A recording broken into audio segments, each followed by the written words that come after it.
Hello everyone, welcome to our channel. இன்றைக்கி நம்ம சேனலில் நோ மைதா நோ ஓவன் வச்சு கோதுமை மாவு வச்சு சூப்பராக ஒரு கேக் ரெடி பண்ண போகிறோம். அதுக்கு மெயின் பார்த்திங்கன்னா கோதுமை மாவு, கொஞ்சமாக cocoa powder, baking soda and சமையல் சோடா, கொஞ்சமாக வெனிலா எசன்ஸ். இந்த ட்ரை பேட்டரை வந்து ஃபஸ்ட்டு ரெடி பண்ணிட்டோம். அதுக்கப்புறம் 2 முட்டை, எந்த கப்பில் மாவு எடுத்திங்களோ அந்த கப்பளவு சீனி எடுத்து நல்லா நைஸ் பிளெண்ட் பண்ணிவிட்டு அதை இந்த மாவோட நம்ம சேர்த்து ஸ்மாஷ் பண்ணணும். கட்டி இல்லாமல் வந்து மாவு இது பண்ணணும். கொஞ்சமாக வாசனை இல்லாத எண்ணெய், எந்த கப்பில் மாவு எடுத்திங்களோ அதில் 1/4 கப் அளவுக்கு வாசனை இல்லாத எண்ணெய் எடுத்து பேஸ்ட் பண்ணிக்கோங்க. கொஞ்சமாக பச்சை பால் வந்து சேர்த்துக்கிட்டேன். கொஞ்சம் நம்மளுக்கு லிக்யூட் கன்சிஸ்டன்சி வரணுன்றதுக்காக நம்ம அதை சேர்க்குறோம். ஒரு பாத்திரத்தில் எண்ணெய் தேய்ச்சிட்டு லேசாக அதே கோதுமை மாவை பாத்திரத்தில் கேக் ஒட்டாமல் வர்றதுக்காக நம்ம தடவி விட்டாச்சு.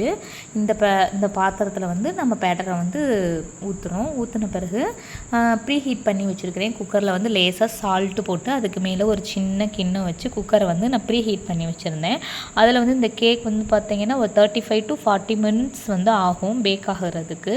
ஸோ அதுக்காக தான் பண்ணிகிட்டு இருந்தேன். நீங்களும் இந்த மாதிரி ஒரு சின்ன சின்ன விஷயம் உங்கள் பிள்ளைங்களுக்கு ஒவ்வொன்றா செஞ்சு தரல, நீங்களும் ஒரு விஷயத்தை கற்றுக்கிட்டது மாதிரி இருக்கும். அதுவும் இல்லாமல் நம்ம கடையில் வாங்குறது அது எத்தனை டேக்குரிய கேக் அப்படின்றது தெரியாது.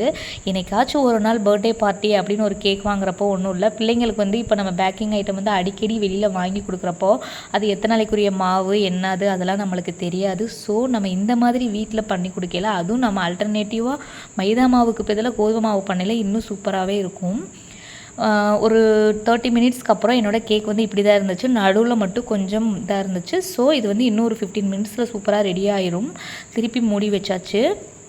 ஒரு ஆஃப்டர் 50 மினிட்ஸ் கேக் வந்து இப்படி தாங்க ரெடி ஆயிருந்துச்சு. சூப்பர், வேறு லெவலில் வந்து இருந்துச்சுங்க. ஒரு ஷார்ப் நைஸ் வச்சு பார்த்தேன், மாவு ஒட்டலை. ஸோ இது வந்து சாப்பிட்றதுக்கு ரெடி ஆயிடுச்சு. கேக் கம்ப்ளீட்லி ஆறின பிறகு தான் நம்ம அந்த பாத்திரத்தை விட்டு நம்ம வெளியே எடுக்கணும் கேக்கு. நான் அதுக்குள்ளே கொஞ்சம் ஹாட்டாக இருக்கும் போதே எடுத்துட்டேன். ஏன்னா லேட் ஆயிடுச்சு, ஸ்நாக் டைம் ஆயிடுச்சு.